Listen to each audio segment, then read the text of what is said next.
प्यारे बहनों और भाइयों, मेरा नमस्कार स्वीकार हो। देखिए, आज हम आपके लिए बता रहे हैं कि सृष्टि का जो निर्माण है वो किस प्रकार होता है। तो देखिए, सृष्टि का जो निर्माण एवं विस्तार चेतना से होता है।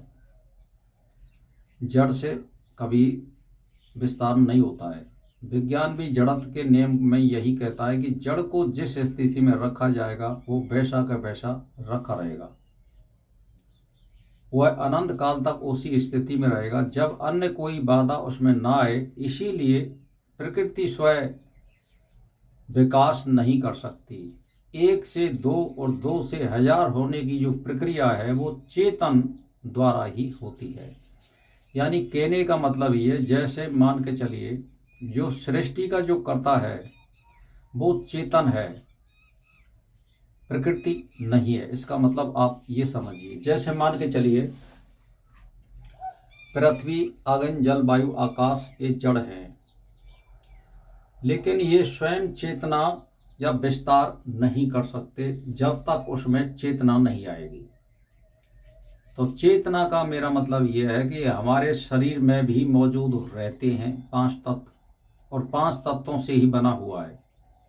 यदि इसमें आप ऐसे समझिए आत्मा चेतन नहीं हो तो क्या ये शरीर चल सकता है, डोल सकता है, फिर सकता है? नहीं डोल सकता है। ऐसे ही जड़ पत्थर है, उसमें कोई क्रिया नहीं हो सकती है, तो वो जड़ है।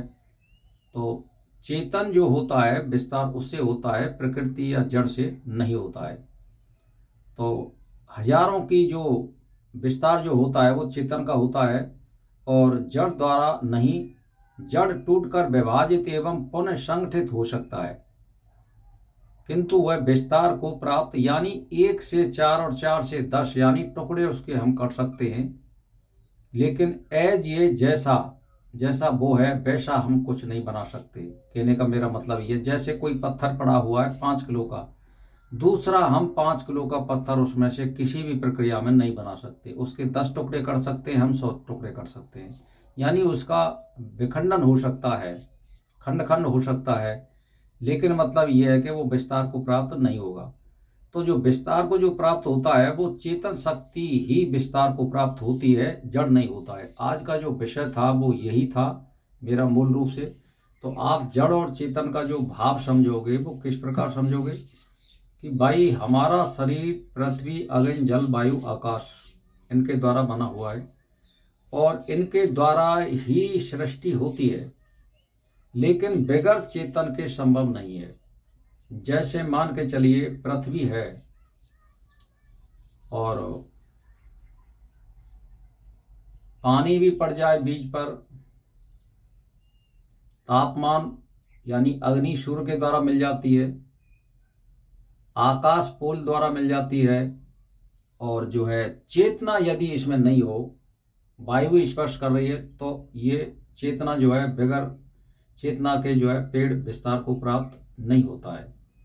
तो आपने देखे होंगे कि हजारों लाखों बीज होते हैं, उनमें से चेतना जो होती है उनमें से वही निकल के आते हैं।